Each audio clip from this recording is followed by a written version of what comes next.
Once upon a time in a world called Hades, there stood the Demon King's castle, home to three dangerously crazy demon princesses who are seen as enemies to the world.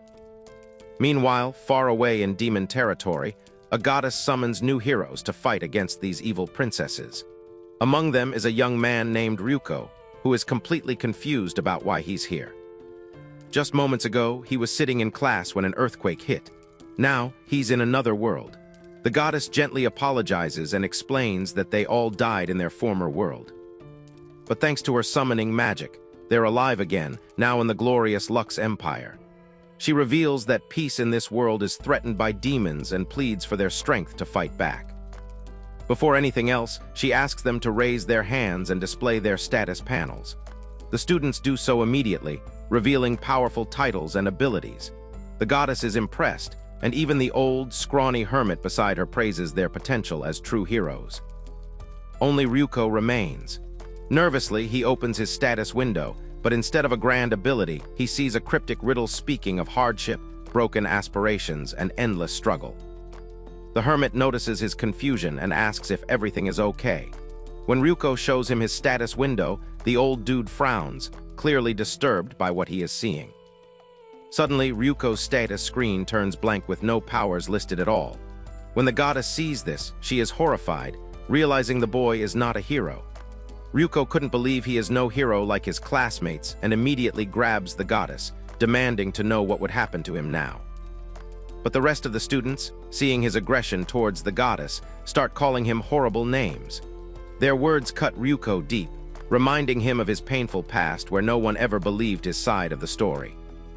Before things get more awkward, the goddess calmly announces that all heroes will undergo a year of training before facing the Demon King. Until then, they're free to explore and adjust to the new world. Excited, the students rush off for sightseeing and food, leaving Ryuko alone. The goddess then approaches him gently and apologizes for the distress. Seductively, she wraps her hand around his and says she has a request meant only for him. With innocent eyes, she explains it's for the sake of the Empire and needs his cooperation. Ryuko agrees without a second thought, excited to finally be useful. But later, on the way to fulfill this request, Ryuko is brutally kicked out of a carriage by a soldier. The man mercilessly reveals the truth, that Ryuko's request is to die there, and that his corpse will serve as proof to convince the enemy that their hero is dead. Ryoku is abandoned in the wild by the knight, who calls him a fake hero before leaving. Ryoku sits on the ground, heartbroken. All he ever wanted was to be useful to someone. No one in his original world needed him, and now this new world casts him aside too. Suddenly, he hears a strange sound in his head, announcing the commencement of some kind of trial, and then his status panel appears, revealing his true ability, the Hanged Man. Ryoku realizes his sense of intuition has become sharper and clearer, and immediately, he hears a sound from deep inside the bushes. He sees a human shadow and immediately rushes toward the figure, hoping it's another human. When he gets to the location, he sees a terrifying gore monster bearing down on a girl with horns. Ryoku notices that the girl seems proud at first, even though she is faced with danger. But when the beast gets closer, she cries to be saved. Ryoku is determined to help her, even though his intuition screams at him not to interfere, warning that saving her would mean death. Still, the protagonist defies his own limits, determined to be useful for once in his pathetic existence. Charging at the monster, the protagonist punches its face fiercely, declaring they'll die together. His strike sends both him and the beast tumbling off a cliff. Ryoku slams into the ground hard, and the only thing he sees at that moment is the path to hell. But he accepts death, thinking that at least his miserable life served a purpose in saving someone. But just then, the girl he saved refuses to let him die. She feeds him something infused with her magic and then assures him he will recover. A few moments later, Ryoku wakes to find himself being cared for by the girl, who smiles with relief at seeing him alive. She proudly introduces herself as Ruranoa, the one and only daughter of the great Demon King. Confused, Ryoku asks what the Demon King's daughter is doing in the forest. Ruranoa explains that the day before was her birthday, and among the gifts she received was a magic sealing spell and a transportation device. But the gift was more like a curse. It teleported her into the forest and left her unable to use her powers. The demon princess then asks for Ryoku's name and why he is wandering such dangerous demon territory. Ryoku introduces himself as a human summoned from another world, but admits bitterly that he is nothing more than a fake hero. Ruranoa finds it fascinating. She says it's her first time seeing another worlder and instantly assumes he must be really strong. But Ryoku denies it, saying he isn't worthy of such praise. Reflecting on how he was abandoned by his classmates, Ryoku confides in the demon princess, confessing he has no place to return to. He tells her that after coming to this world, he couldn't accomplish anything and is only struggling to live. But Ruranoa cuts him off firmly, insisting that saving her life is more than enough. She declares she's happy he did and promises to give him a place to stay, along with much more other benefits. With commanding confidence, she tells him the reason he's still alive is to come to this world and save her. Then with a proud smile, she offers Ryoku a place not as a hero, but as her butler in the Demon King's castle. Ryoku, overwhelmed, realizes this is the first time he's ever truly felt needed. And strangely enough, it comes from the selfish yet resolute words of a demon princess. The demon princess stretches her hand, waiting for his response, and Ryoku, knowing this is a point of no return, accepts her offer. As they walk through the forest heading for the demon castle, Ryoku hesitantly asks if they're even going the right way. Ruranoa assures him without a doubt, but something suddenly startles her. Out of nowhere, a massive venomous snake attacks them, but Ryoku defends Ruranoa by smashing the snake with his fist. Ruranoa, impressed, praises him proudly, calling it the strength of the butler she chose. Now on their second day together, Ryoku reflects on his abilities as he finally begins to understand how his trials work. Whenever he encounters a monster stronger than himself, he faces either a survival or subjugation trial. Escaping counts as survival, while fighting counts as subjugation, and completing either boosts his strength. So far, he's managed to endure without food or water, which he suspects might be the influence of leveling up. Yet something still troubles him. He remembers receiving an error message about a mysterious skill known as reverse, but he has no idea how to activate it. The voice in his head teases him about how to activate this power. But Ryoku, frustrated, snaps at it to stop mocking him. After covering some distance, Ruranoa spots black and purple smoke rising in the sky and figures it must be a signal from her allies. So without warning, she leaps onto Ryoku's back and tells him to run. Ryoku freezes for a bit before sprinting at full speed, while the demon princess praises his incredible speed. But while running, Ryoku wonders if Ruranoa's knights will even accept a fake hero like him. But Ruranoa's words give him confidence as she promises to proudly introduce him to her family once they get to the Demon King's castle. Suddenly, Ryoku's instincts scream at him to jump. So he soars through the air, but the moment he lands, he comes face to face with a massive wolf radiating a terrifying aura. Ruranoa immediately suggests they run, but Ryoku warns her it's too late, and if they even look away for a sec, they'll be toast. At this point, the trial system confirms Ryoku is now locked in battle with a hostile monster, and the goal of this trial is to defeat the Great Death Wolf. The system explains that the battle is tied to unlocking his reverse skill, and the outcome depends on it. As the beast slowly approaches, Ryoku quickly tells Ruranoa to hide while he braces himself. But the system announces that to trigger reverse, he needs not just magic power but strong emotion. Ryoku panics, wondering what the heck the bot is even yapping about. Before he can figure it out, the wolf attacks with overwhelming speed. Ryoku's intuition can't keep up, and in an instant, he gets slammed to the ground and pinned under the beast's paw. Ruranoa gets scared and shouts his name in fear. But this only attracts the monster to turn its furious gaze at her and begin to approach. While on the ground, Ryoku panics and shouts at the wolf not to lay a hand on her. But the system notifies him again that his reverse skill can only awaken through the original sin of humanity. The system then asks him to decide whether to protect Ruranoa or fail. But at this point, Ryoku doesn't care about sin or conditions. All he wants is power to save her. So he desperately begs the system to hurry and give him this power now before the wolf hurts Ruranoa.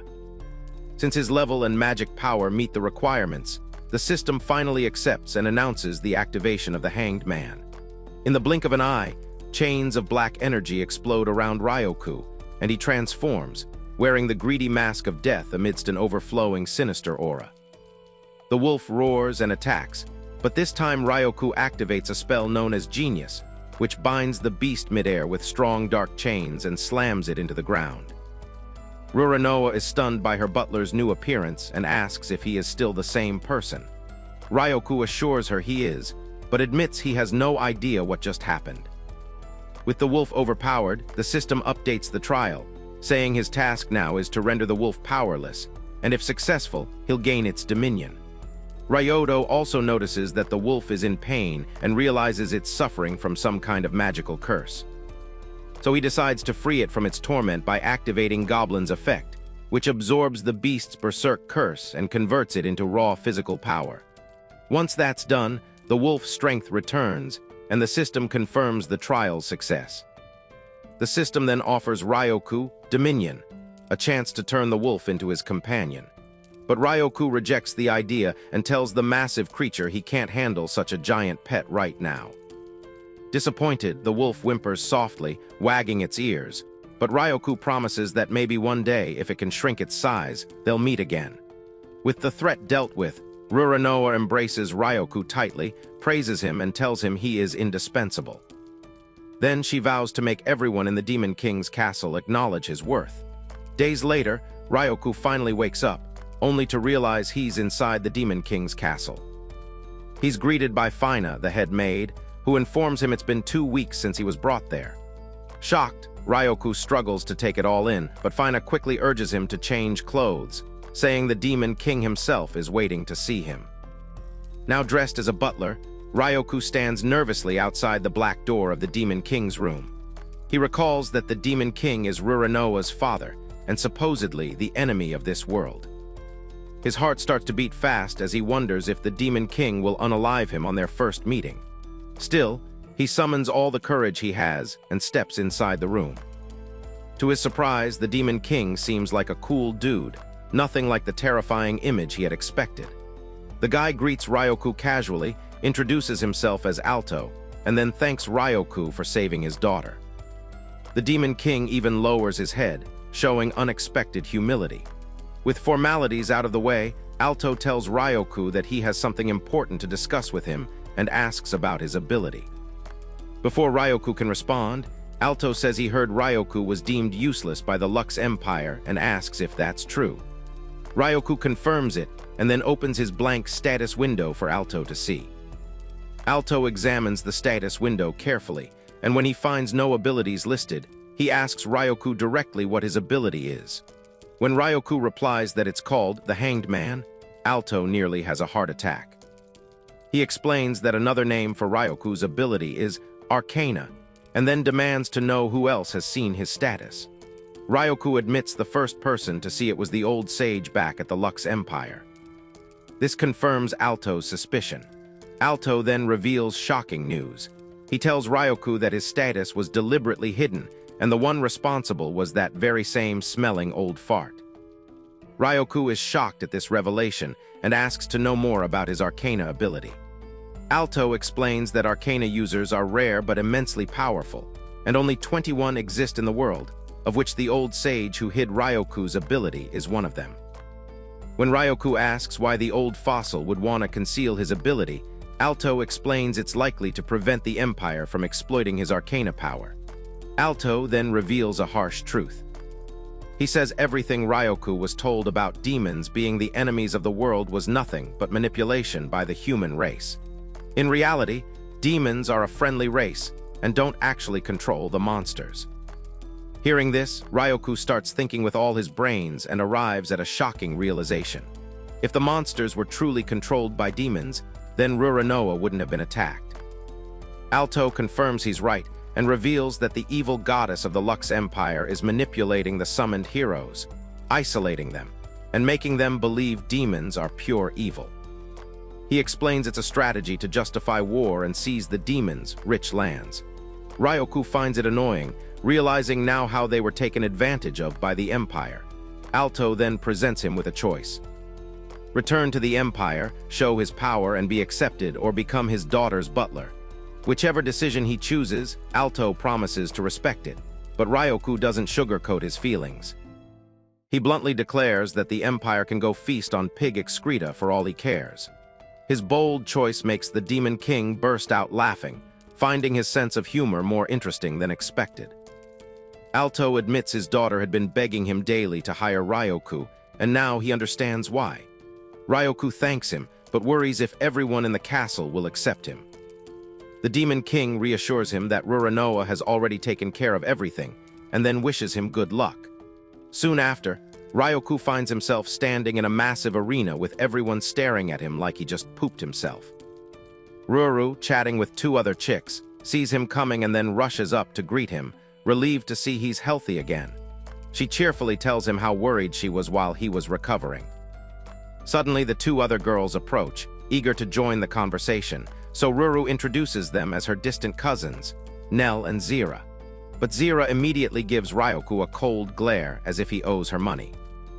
Before Ryoku even knows what's happening, the girl unexpectedly grabs him by the collar and snaps that he can never be a servant in the castle with such a lousy physique.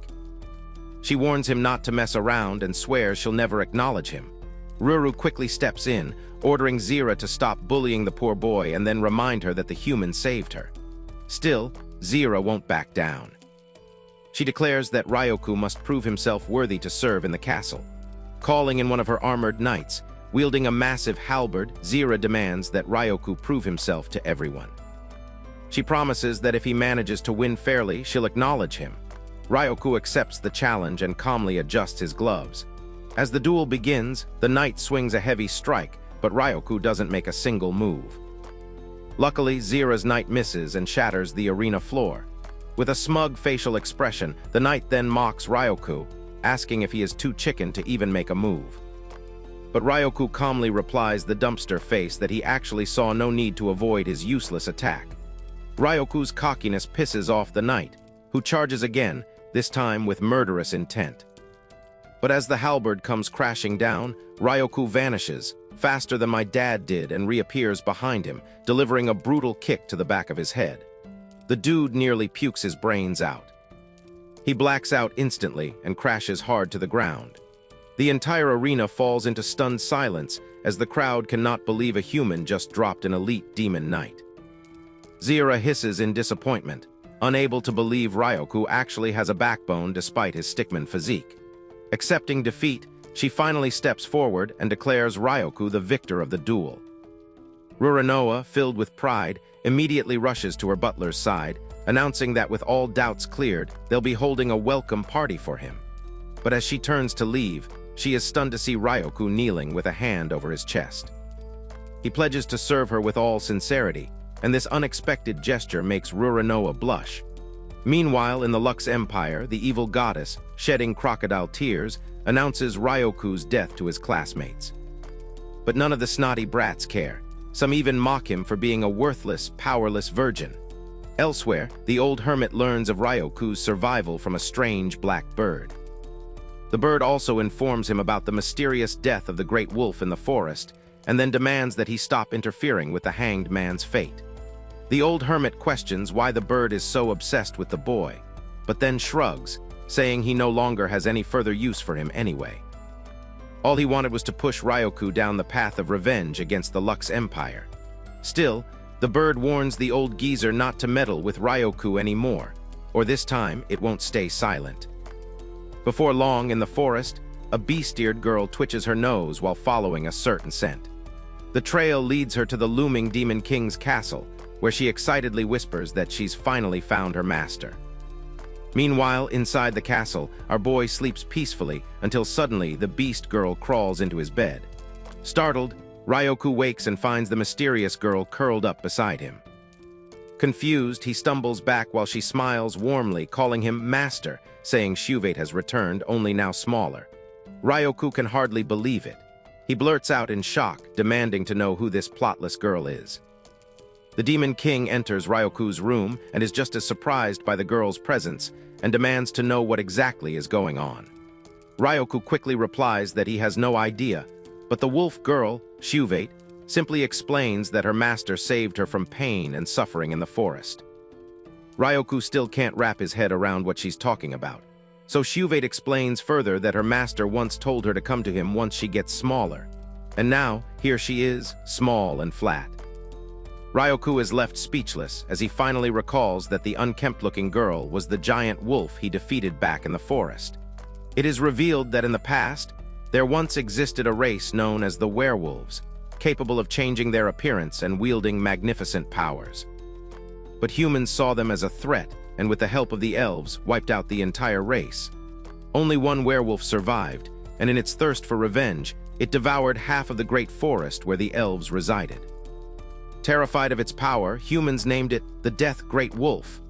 When Ryoku demands to know what exactly Shuvate wants with him, she explains that all her family and friends are dead, leaving her completely alone. She reveals that no matter where she went, people were always afraid of her and pushed her away, forcing her into loneliness. But Ryoku is different, he's stronger, and he isn't afraid of her. With teary eyes, Shuvate clings to Ryoku, begging not to be left alone anymore. She says she wants to play together, sleep together, and greet each other every morning. Overwhelmed, Ryoku holds her close, realizing just how much pain she's been carrying all this time. Right then, Alto steps in, saying he doesn't have a problem with Ryoku keeping her, since he already treats him almost like family anyway. With permission granted, Ryoku accepts Shuvate wholeheartedly, telling her they'll be together from now on. Shuvate gets excited and promises to stay by her master's side forever.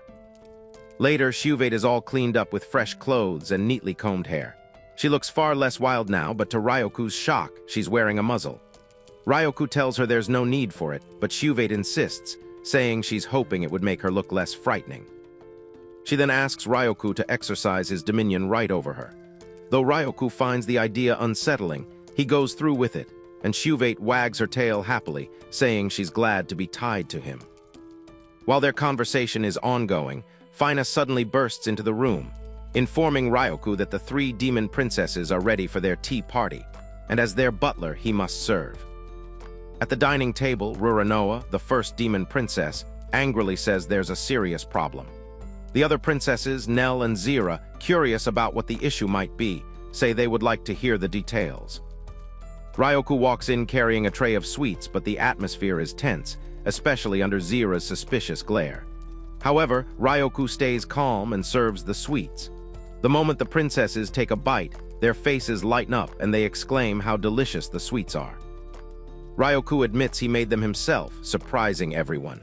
But Ruranoa quickly reminds everyone of the problem at hand. She explains that the castle is running out of sunshine grass, the key ingredient for making sugar. Normally, it's supplied by a nearby town, but this season the crops have failed because the sun itself no longer rises in the village. Zira is horrified, realizing no sunshine grass means she can no longer enjoy her sweets, while Nell finds it strange that the sun stopped rising. Ruranoa then reveals she already has a plan. She assigns Ryoku and Zira to investigate the matter together, pairing them up for this mysterious case. Zira immediately slams the table in frustration, clearly unhappy with the idea, while Ryoku is caught off guard, unsure how to react. Nell, however, smiles and calls it a brilliant plan, saying she fully supports Ryoku and Zira working together. Zira protests, pointing out that Ryoku is human, but Ruranoa's cold glare silences her instantly. With no choice, Zira grits her teeth and reluctantly accepts the order. Ryoku, keeping calm, bows his head and agrees as well. Later that day, a horse-drawn carriage makes its way down a forest path. Inside, Ryoku sits quietly, flipping through a book, while Zira stares out the window in silence. She finds the quiet atmosphere awkward, while Ryoku occasionally sneaks glances at her, thinking of the perfect conversation starter. Through the window, Ryoku spots a massive structure piercing the heavens, and seeing this as the perfect, he finally breaks the silence, asking Zira what the tower is. With a sigh, Zira explains that it's called the Sage Tower, otherwise known as the Language Unification Tower. Babel, a relic from ancient times which holds the power to unify all languages.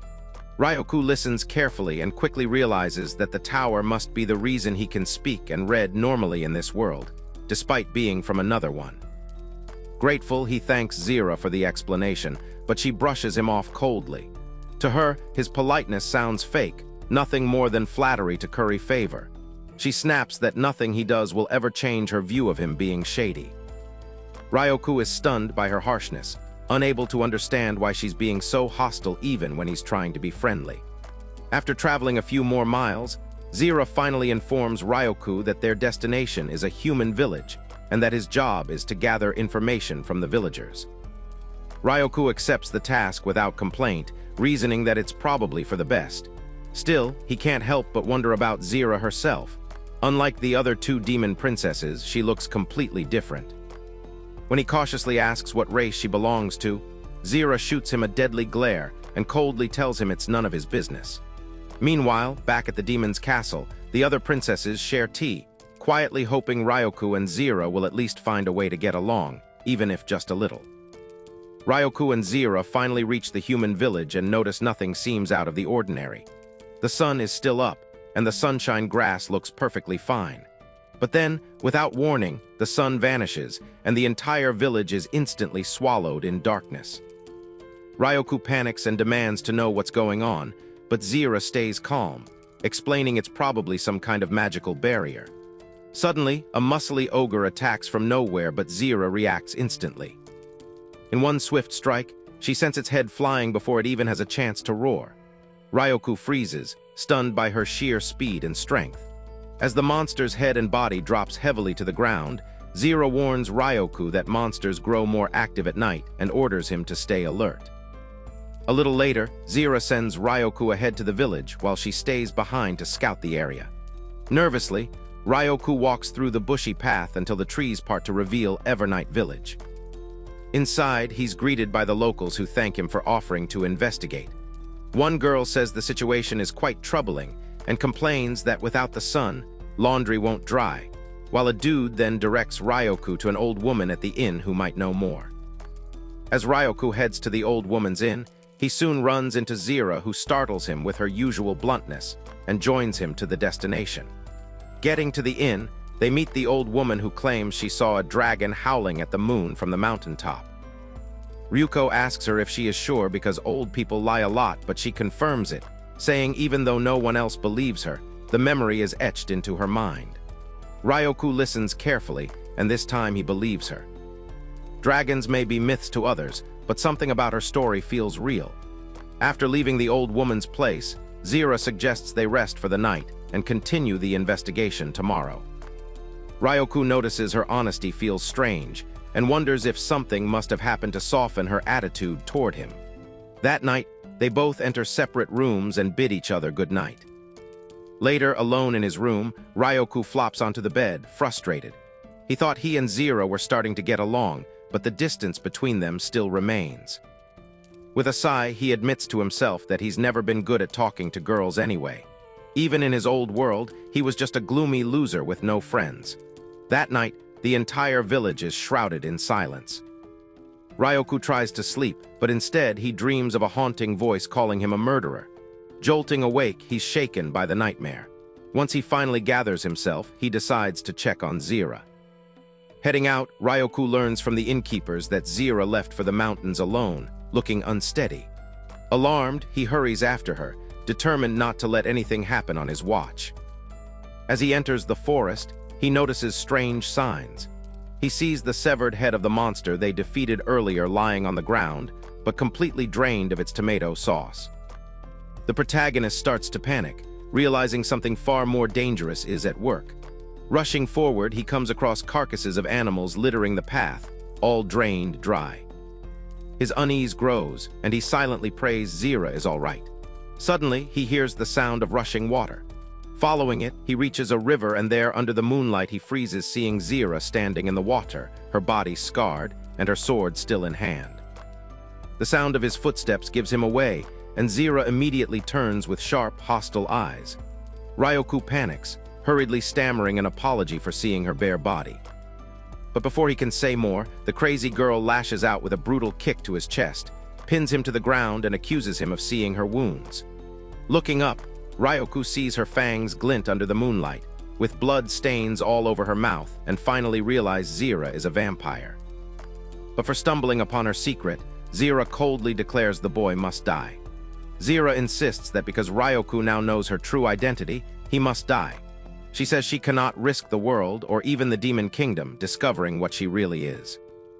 Ryoku swears he will never reveal her secret, but Zira refuses to believe him because humans once took everything away from her. We go back to Zira's childhood on her birthday. She was so happy sharing that day with her mom and dad.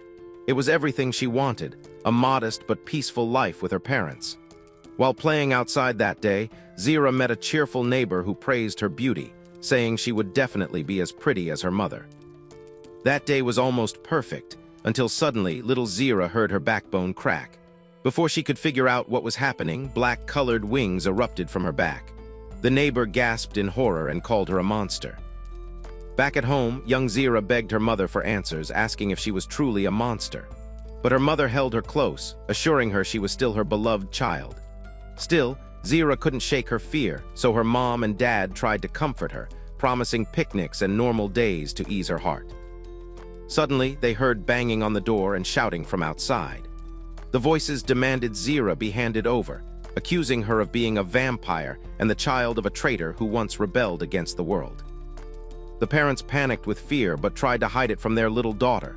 To ease the tension, the father gently patted Zira's head, reassuring her she was still the same as yesterday, still a good child. Her mother hugged her tightly, whispering words of love as the banging on the door grew louder. All at once, flames engulfed the home, and Zira stared in horror as the figures of her parents burned before her eyes. The moment the villagers spotted her, they dragged her out angrily by the arm, intent on ending her life. One man even suggested chopping off her black wings first. Terrified, young Zira cried out as their hatred surrounded her. Then in a split second, a massive inferno erupted, engulfing everything and everyone. Back in the present, Zira breaks down in tears over the death of her parents, all because she had awakened the blood of the true ancestor. She questions if it was really so wrong for her to live, but Ryoku can only stare at her blankly, with no answer to give. Hearing Zira's tragic story stirred up Ryoku's own painful past. Back in school, rumors spread that his parents were murderers. Because of this, everyone feared him, believing he had inherited some murderous gene. They said that with such parents, he didn't even deserve to live. Through all his school days, Ryoku found no peace. It was always about his parents. Now, in the present, Zira cries out, demanding to know why humans obsess so much over bloodlines and ancestry. In that moment of rage and sorrow, Ryoku and Zira unconsciously declare together that they only want to be seen for who they truly are. A sudden silence follows, and they finally realize they are quite similar. After this emotional storm, Ryoku stands, takes off his shirt and drapes it over Zira's bare body. Then he suddenly grabs her shoulders, shouts for her to get a hold of herself, and calls her an idiot. Zira is stunned and demands to know what idiot means. Ryoku replies bluntly, saying it doesn't matter whether she's human or vampire, an idiot is still an idiot. He adds that from the very beginning he has always seen her as just Zira, nothing more.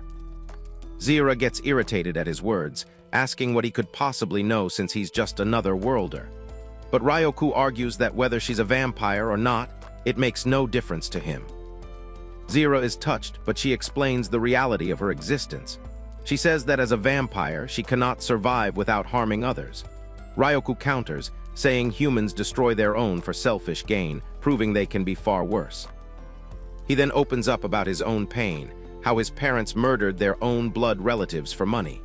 Even though he had no part in it, society branded him the son of murderers. He recalls how people feared him, avoided him, and bullied him, with some fools even asking if he is the lost child of Adolf Hitler. In the present, Ryoku grows emotional, crying out that he had nothing to do with what his parents did. Then, steadying his voice, he assures Zira that it doesn't matter if she is a vampire or anything else.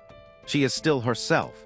His words bring her to tears, and she remembers the happy moments she once shared with her family.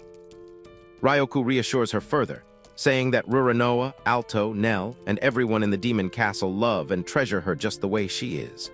When Zira hesitantly asks if he is truly not afraid of her, Ryoku answers without hesitation. He says he knew from the start she meant no harm, and reminds her how she happily ate his snacks like a normal cute girl. Flustered, Zira blushes when he calls her cute, but she hides her face and mutters that he's an idiot. Under the moonlight, Ryoku holds her close, comforting her in the quiet of the night. Later that night, Ryoku excitedly experiments with a fire magic stone, trying to heat up some milk. Once it's warm enough, he pours it into a cup and hesitates, debating whether it's okay to bring it to Zira's room at night. Just then, a knock comes at his door. When he opens, Zira stands there, clutching a pillow, clearly restless. Ryoku awkwardly invites her in, offers her the hot milk, and she accepts with a shy, quiet thanks. The two sit side by side on the bed, sipping the milk together in silence. The closeness makes Ryoku flustered. Zira notices his unease and asks what's wrong, but Ryoku brushes it off, saying he's fine and suggests they rest. A brief silence follows, until Zira softly breaks it by apologizing for what happened earlier that day. Ryoku tells her it's fine, then thanks her for finally opening up to him. The moment leaves her blushing and Ryoku smiling. The next day, they turn their focus back to their mission, investigating the dragon. As they venture through the rocky terrain, Ryoku points out that the air feels heavy and Zira agrees, saying it confirms the rumors are true. She senses the presence of a massive dragon and reveals its identity. She explains it is called the Javerdia, a celestial dragon that has existed since the creation of the world. Zira also adds that the celestial dragon is the only being capable of creating night. As they get closer to the dragon's den, Ryoku's system activates, warning him that he is no match for the beast. So Ryoku decides to try negotiating with it instead of fighting. Suddenly, the dragon's silent roar shakes the air, and Zira immediately orders Ryoku not to let his guard down. When they finally reach the den, they see the massive beast napping. But without warning, the dragon wakes and unleashes a terrifying attack, but Zira pushes Ryoku out the way, and they both end up crashing to the ground. Ryoku quickly tries to reason with the terrifying beast, shouting that they aren't here to fight, but the dragon silences him with disdain, calling them foolish adventurers. Ryoku's status window flashes, notifying him of hostility from the dragon and announcing the trial of the hanged man, to calm the celestial dragon. Realizing the danger is critical, Ryoku wonders if he should use his reverse power. But Zira steps forward, undaunted, even as the dragon mocks her as insignificant. She asks Ryoku to buy her 10 minutes. With firm resolve, Ryoku agrees, knowing that doing nothing would mean death. To buy her time, he activates his reverse ability. Darkness and energy swirl, transforming him into his fearsome form, the wings of gluttonous locust, Zebulgra. Walking toward the dragon, Ryoku tells Zira that he entrusts his life to her, and she vows in return, asking him not to die. With the activation of reverse, Ryoku's stats skyrocket, granting him terrifying abilities. Yahweh to draw aggro, Gluttony Rock for flight, and Beelzebub to devour everything. With buzzing wings, the protagonist lifts into the sky, and his system reminds him. The goal of the trial is to survive the dragon, and the reward is an increase in strength. So Ryoku casts Yahweh, marking himself as the dragon's target. The celestial dragon acknowledges his arcana, but mocks him as an incomplete hanged man who cannot possibly challenge it. Then the dragon unleashes a violent gust of wind, blowing Ryoku away. He struggles to hold steady, but the sheer pressure slams him into the ground. The dragon opens his massive jaw, ready to chew him like midday snacks, but Ryoku forces himself back up and launches skyward once more. Irritated by the buzzing sound of his wings, the dragon curses him, comparing him to an annoying mosquito, and then threatens to show him what happens to those foolish enough to provoke a dragon's wrath. Meanwhile, Ryoku steadies his flight and begins reading the rhythm of the beast's movements.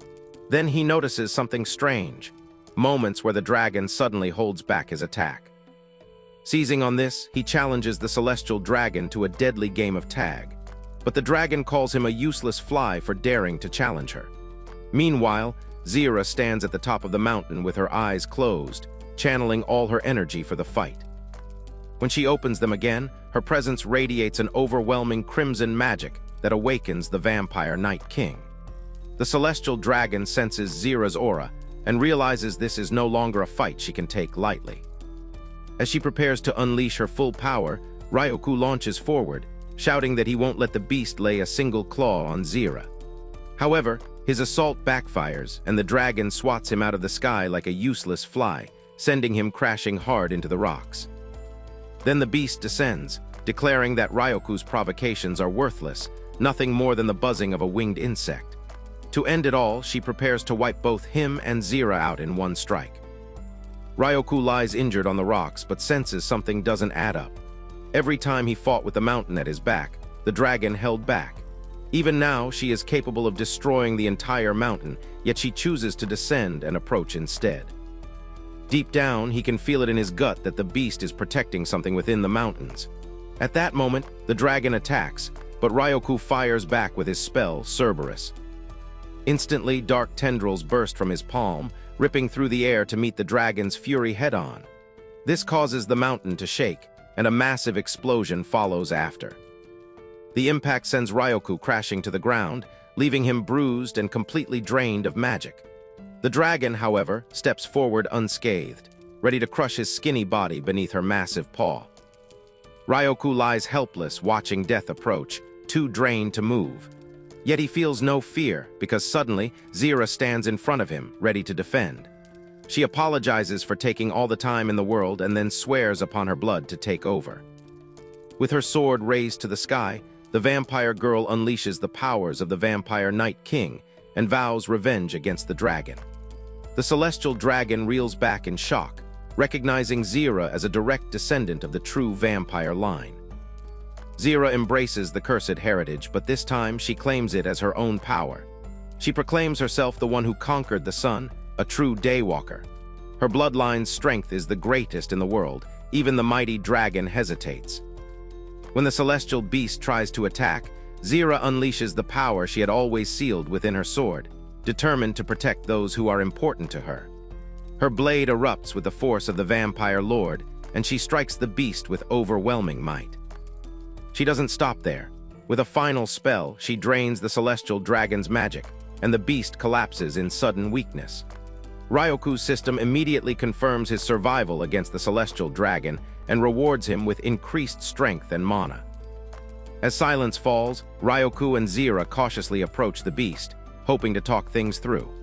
But the proud dragon, too stubborn to listen, tells them to shuvatet their traps and insists there will be no exchange of words. Moved by pity, Zira remarks that they would have stood no chance if the dragon had unleashed its night barrier magic. The mention of this sets Ryoku thinking. He suspects something must be wrong for the beast to have held back such power. Pushing the thought aside, he steps closer, insisting they need to talk. But the dragon shouts nervously, warning him not to come any closer. Suddenly, Ryoku feels something nudge his leg. He looks down to see a small, fluffy creature pressing against him with tiny paws. Realizing her secret is out, the terrifying dragon begins to panic, begging them not to harm the little creature. Ryoku finally understands the dragon wasn't just fighting randomly, it was protecting this cute being. He gently pats the small creature's head, earning a calm blink in return. With everything revealed, the dragon finally agrees to hear him out. They spend the night talking, and by the end, the celestial beast apologizes to Ryoku for her unruly behavior. She admits that the little one, called Kyukyu, is no ordinary animal but a phantom beast, whose body holds enormous magical power, enough to let anyone surpass their natural limits. Because of this, hunters from every race have been after it. For some reason, everything now makes sense to Ryoku. The dragon had been shielding Kyukyu under moonlight, forming barriers to heal its wounds.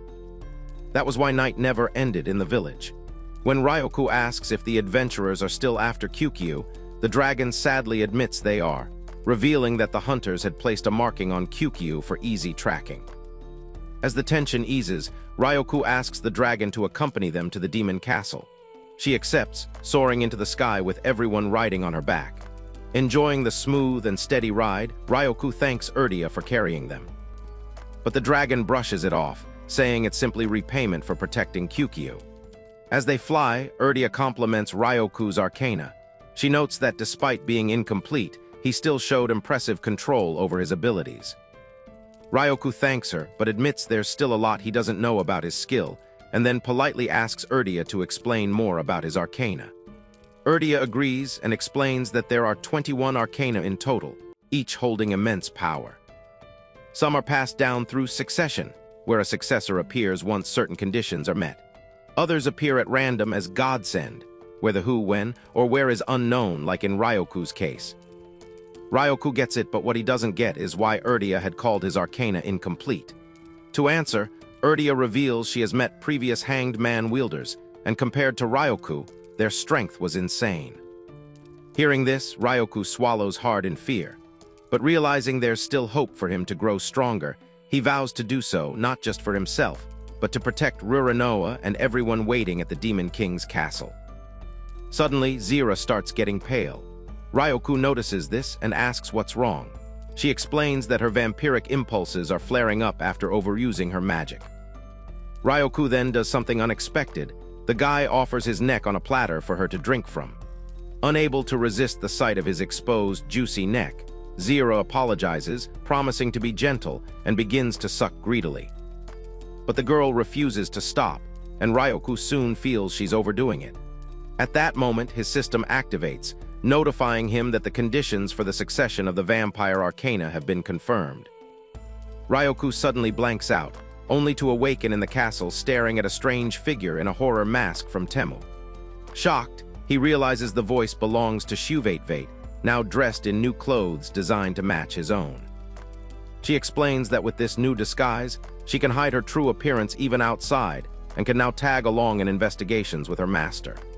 Figuring this crazy idea must be because she's lonely, Ryoku pats Shuvatvate's head, telling her the mask suits her, but says it's a shame her cute face is hidden. Flustered, Shuvatvate nearly removes the mask, but Fina interrupts, reminding them that Ruranoa is waiting. Ruranoa suddenly bursts into the room, relieved that Ryoku is finally awake. She says she was worried about what the bloody vampire did to him and had even scolded her, but Ryoku assures her that he's fine. Noticing the room is getting tense, Fina guides the wolf girl out, leaving Ryoku and Ruranoa alone. Now alone, an awkward silence settles in the room. Ruranoa's heart races faster than Usain Bolt, causing her to fidget. Suddenly, she opens her arms wide like she's expecting a hug, catching Ryoku off guard. When she doesn't get any hug, she puffs her cheeks in frustration and blurts out that since Ryoku hasn't seen her in a week, he must be lonely. Ryoku blinks in confusion, unsure what to say, but manages to stammer out a nervous yes. Ruranoa then extends her arms again, saying she will allow him to hug her, and commands him to get on with it. Ryoku panics a little, but Ruranoa insists it's an order. With no choice, he sighs, and the two embrace under the glow of the moonlight. Enjoying the comfort, Ruranoa softly asks Ryoku if he likes her, and he replies respectfully. But before someone's meat gets hard, Ruranoa abruptly pulls back, announcing the reward is over. She hurries out, cheeks flushed, leaving Ryoku struggling with his clapping hormones. Later, at the Demon King's castle tea house, Ruranoa proudly opens the 32nd Imperial Conference. The room bursts into cheers and applause, with Zira, Nell, and even Kyukyu all praising her confident tone. But the playful mood fades when the discussion turns serious. The group starts the meeting by debating how to handle the adventurers who placed a dangerous tracking mark on Kyukyu. Zira immediately suggests they blow their bloody heads off, but Ruranoa disagrees, insisting she wants a bloodless solution. Nell then proposes an incapacitation curse, saying that even though it only works on men, the results are superb. Her idea is quickly rejected because of the particular body parts she planned on targeting. Ruranoa then reveals she already has a plan. She says they don't need brute force. What they need is fear, but not just any fear. She insists it must be overwhelming, enough to shake their enemies to the core. Pointing straight at Ryoku, she startles him speechless before revealing her plan, to make him famous outside the demon country by spreading his image as a terrifying demon. Meanwhile, deep in the forest, leaves rustle as a venomous snake bursts out, only to be cut down by a shining blade. A party of A-rank adventurers steps forward, proud of their victory. They call themselves the Shining Sword. These adventurers start talking among themselves about their mission. Their target is none other than Kyukyu, and their client is the Archbishop of Babel from the Lux Empire. They complain about the difficulty of sneaking into demon territory, but their greed drives them forward. One girl, Ruri, suggests that if they capture the rabbit and eliminate all the demons protecting it, the rewards will be enormous. However, she warns them of the blood wolf lurking within the demon lands. Confident in her gathered knowledge, she, however, assures the team that once they analyze the demon's weaknesses, there's nothing to be afraid of. Suddenly, the sky shifts and day unnaturally becomes night. The adventurers freeze in fear, realizing something powerful is approaching. Out of the darkness, a figure slowly steps into view. His appearance looks more demon than man. This is the terrifying stage play Ruranoa had planned. Ryoku emerges from the bushes with a terrifying aura, wearing a mask, taking on the identity of the second coming of the dreaded demon. His presence alone shakes the adventurers, who immediately ready themselves for battle. However, with a chilling voice, Ryoku greets them as honored guests and introduces himself as Hyujin. He speaks calmly, claiming he has no intention of fighting and only wishes to negotiate. He gets straight to the point, saying his demand is for them to release the markings they placed on Kyukyu. Though shaken to the core, Ruri steps forward and asks what they stand to gain by accepting his proposal. Ryoku answers coldly, saying what he offers them is their own safety. But Ruri smugly declines the offer and calls off the negotiations. She mocks Ryoku as a joker, and then assures her teammates that he can't be strong if he's trying to negotiate in the first place. In that instant, black chains shoot out, wrapping tightly around her body. Her teammates standing behind her scream her name as the masked man easily restrains them all and then mocks them, asking if they're ready to negotiate now. The adventurers struggle helplessly, but Ryoku doesn't stop there. He calmly scratches his mask, admitting he didn't want to go this far before summoning something terrifying. With thunderous steps, Shuvate appears, now transformed back to her original death wolf form. The masked protagonist strokes the beast with chilling calmness and delivers a single ultimatum, asking them to release the marking. Trembling in chains, the adventurers realize they are completely at his mercy, so they immediately agree to his demand. Shortly afterward, all the adventurers lie unconscious on the ground. Ryoku watches quietly while Nell explains that she cast a sleeping curse on them and suggests they quickly move the adventurers far away while they can. Zira, looking tense, steps forward to compliment Ryoku for a job well done. She tries to hide her embarrassment, claiming she only said it out of duty. But Nell teases her, amused at how dishonest she sounds. Meanwhile, Shuvate, now back in her human form, nervously asks if she was helpful. Ryoku reassures her that she did a great job playing the scary role. When she asks if Kyukyu's mark has been removed now, Ryoku confirms that it has. Even Erdia, now in her human form, excitedly announces that the burden is finally lifted, praising Ryoku's efforts. With the mission accomplished, Nell announces it's time to move the adventurers, and everyone starts preparing to leave. But Ruranoa suddenly stops midway, asking them to go on without her. She explains that she still has some unfinished business there, so the rest of the team departs while Ryoku stays behind with Ruranoa. When he asks why she chose to stay, Ruranoa replies that she simply wants to talk to him alone. First, she thanks him for helping with Zira. Then she admits she was frustrated, blaming herself for being powerless when she couldn't protect him or Zira. But Ryoku insists she was the one who saved him. His humility touches her, and she thanks him, smiling faintly. Meanwhile, deep within the great elven forest, the Demon King Alto and his younger brother Ermel discuss troubling matters. They plan to visit the elven chief regarding Nell. Years ago, Nell had accidentally used a sealing curse on Princess Ruranoa. This forbidden art nearly took Ruranoa's life when she was little and sealed away her Arcana. Ermel reminds Alto that using black magic against a demon princess is a crime of high treason. Alto understands, and he assures him that when the time comes, he will have no choice but to terminate Nell. 10 years ago, a young Ruru showed off her talent, stacking 8 magic circles at such a young age. Nell, only a little older at the time, gasped at her brilliance, calling her a genius, while she herself struggled to form even 3 circles. Even so, Nell admired Ruranoa, her cousin. She dreamed of using magic alongside her one day, protecting their country together. But no matter how hard she tried, her efforts always fell short. As time passed, the truth sank in. She had no talent for magic. While Ruru continued to shine, admired by everyone, Nell could only watch from the shadows. Soon Zira joined them, and the dream of 2 became 3. The 3 girls vowed to protect the country together, and Nell worked harder than ever, clinging to the hope that effort would make up for her lack of talent. But when her father apologized for her weakness, it cut her deeper than anything. If her own father had no expectations, surely everyone else had already given up on her too. While everyone continued to praise Ruru, Zira also proved her strength. Nell, meanwhile, felt herself falling further and further behind. So she threw herself into study, convincing herself she had to catch up before she vanished from the dream of 3. But no matter what she tried, martial arts, sorcery, techniques, nothing worked for her. Eventually, the gap grew too painful and she stopped going to the Demon King's castle, unable to face them anymore. Then came tragedy. Half a year later, her mother died from a black magic curse. Her father found the caster too late, and Nell was left shattered. Yet on her deathbed, her mother begged her to protect the country with Ruru and Zira. Her mother's last words became her resolve. Nell buried herself in studies again, vowing to become stronger. And then one day, her brother placed a forbidden book in her hands, black magic. Nell stared at it in horror. This was the very magic that had taken her mother's life. She hesitated, torn apart inside, but desperate to grow stronger, she accepted the black magic book. Soon after, Nell's curse magic begins to show results.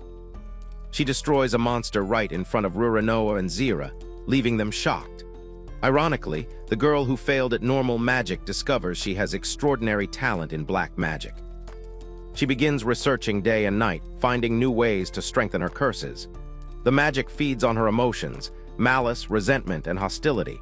Against mobs, she uses sleeping curses. Against intelligent foes, she drives them mad with berserk curses. And against magic users, she seals their powers. For the first time in years, Nell feels joy.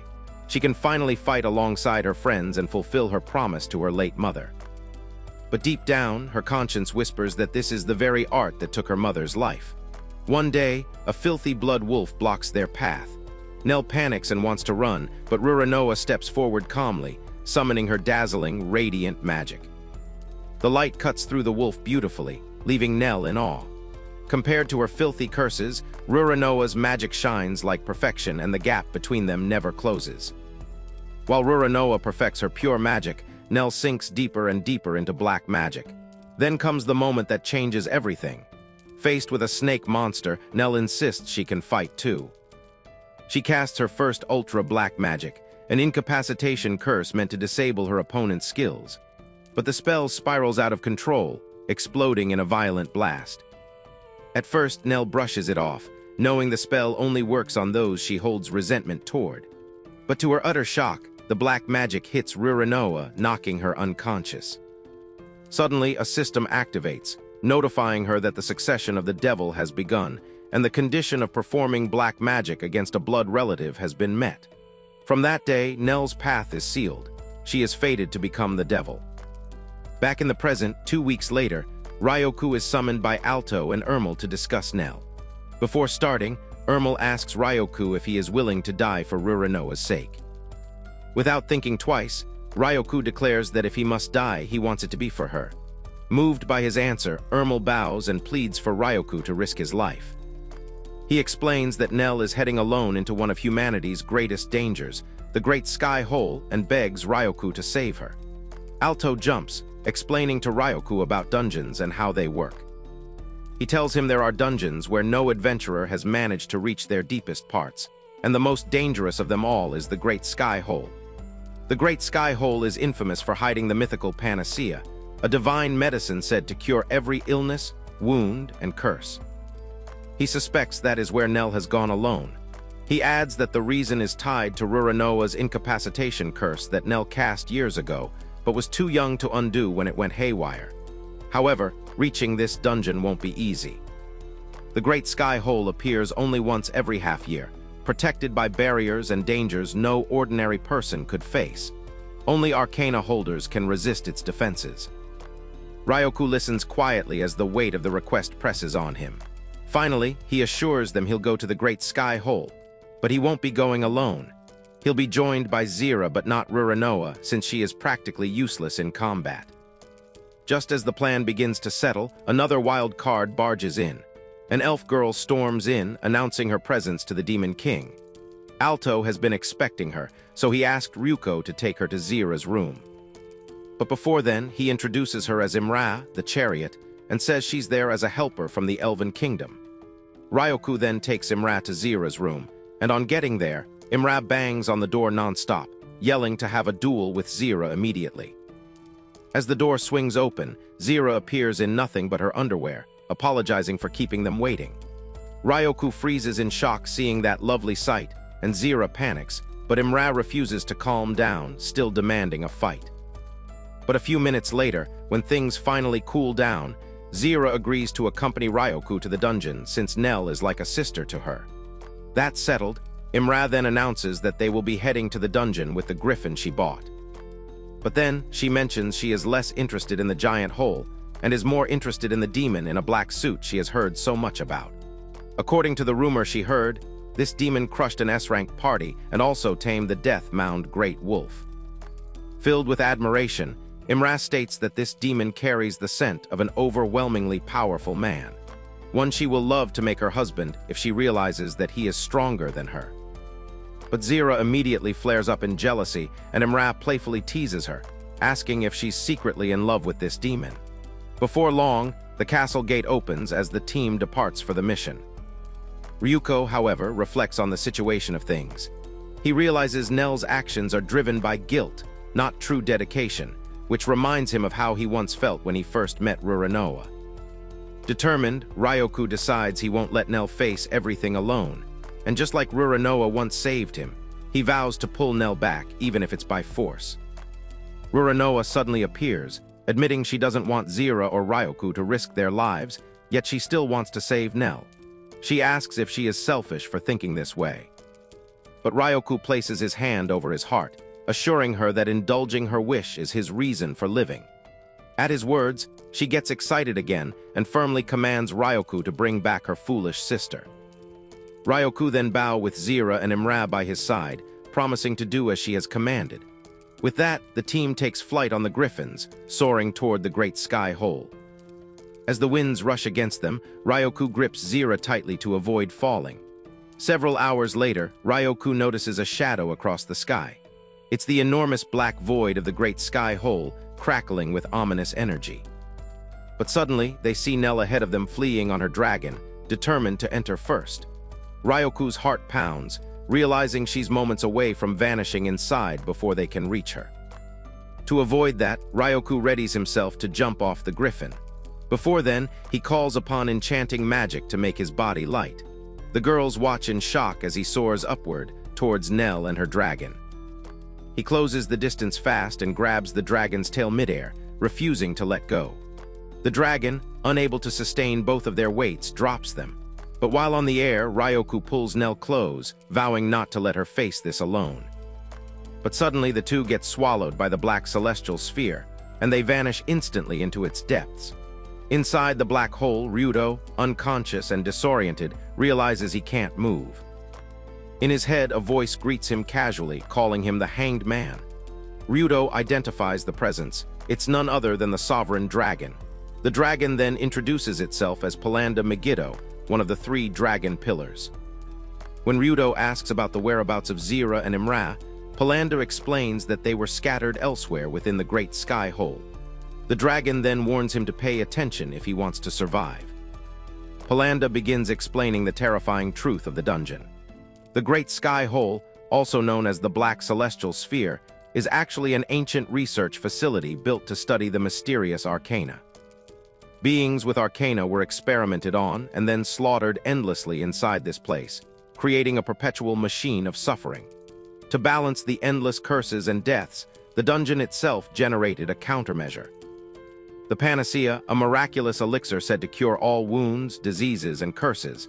But the horrors didn't end there. Palando explains that among the failed experiments are strange monsters, twisted beings that shouldn't exist. Even a G-rank gremlin, normally weak, mutated abnormally under these conditions. And from countless failed lives, one terrifying existence emerged. The Hunger King, also called the Goo Poison King, a monster of irregular evolution with immeasurable power, whose prison became the Great Sky Hole. The dragon urges Ryudo to prepare himself to conquer the Black Celestial Sphere.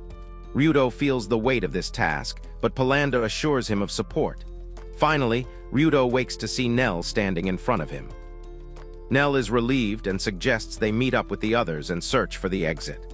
But when Ryudo reminds her of the panacea, Nell insists it's her personal goal and that she doesn't want to trouble anyone with it. Ryudo confronts Nell, demanding to know her reason for entering the dungeon, since no one has ever conquered this dungeon alone. Nell confirms it but refuses to meet his eyes. Ryudo realizes she never planned to return and accuses her of using the panacea as an excuse. His words cut deep, and Nell freezes, unable to deny it. She admits she is unforgivable for what she did to Ruranoa.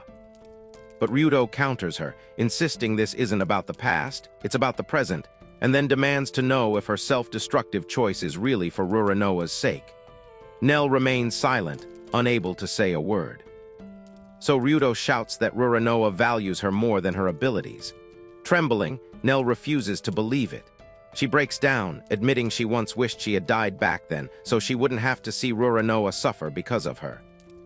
Tears stream down her face as she confesses she doesn't want to die, but feels that's the only way to forgive herself. Ryudo pushes further, asking if she's ever told Ruranoa how she feels. Nell argues it wouldn't matter, but Ryudo insists Ruranoa already understands. Nell remembers how she only wanted to be useful to the people she loved in the demon castle and never intended for things to turn out this way. Ryudo tells her he understands, then reveals he was once the same, running in circles trying to end everything through death. But now he understands. Death is the easy way out. Facing the past is harder, but it's the only way forward. Ryudo then extends his hand, urging Nell to stop running away. He tells her to destroy this hole with him and return to Ruranoa together. Nell hesitates, but then takes his hand with a faint smile of resolve. That settled, Ryudo calls out to the sovereign dragon and declares he will destroy every monster in this dungeon. But to do so, he demands the dragon's strength. His status screen suddenly lights up, and his powers start rising fast. Polanda then explains that a seed was planted in him long ago, and now he can rewrite the very structure of Arcana itself. Suddenly, the restrictions on Ryudo's reverse state vanish. Within this dungeon, he can now fight without time limits. Now ready to face the monsters in this dangerous dungeon, Ryudo looks at Nell and tells her he won't let her die.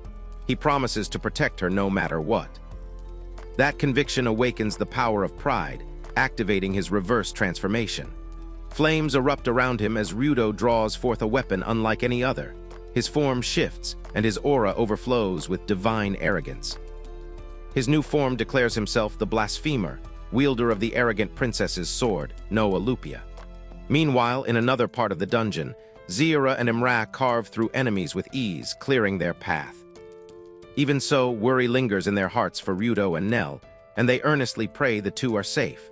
But when they open the next door, they find two of Ryudo's classmates locked in desperate battle, struggling to survive against a swarm of monsters. The blonde boy, Makino, lashes out with vine magic, but admits he can't hold them back much longer, while the girl, Hiiragi, panics as a monster lunges straight for her. Suddenly, Zira and Imra step in, cutting down the monsters with ease. Hiiragi and Makino freeze in shock before nervously thanking them for the save. But Imran narrows her eyes in suspicion, demanding to know who the heck they are and why they've appeared in such a dangerous place. Makino tries to play it off with his usual careless charm, calling them cuties and attempting to flirt. But before he can finish, Zira draws her blade, coldly warning him to answer properly or lose his head. Terrified, Hiiragi quickly apologizes for Makino's idiotic behavior and introduces them both. She then confesses the truth. They aren't from this world at all. She explains that they were summoned from another world by the Lux Empire, and boldly declares that they are the Ice Sky warriors destined to save this world. Will Ryuko and the girls make out alive?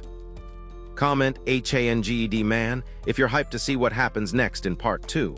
If you enjoyed this video, drop a thumbs up and don't forget to subscribe for more awesome content. Thanks for watching, as always.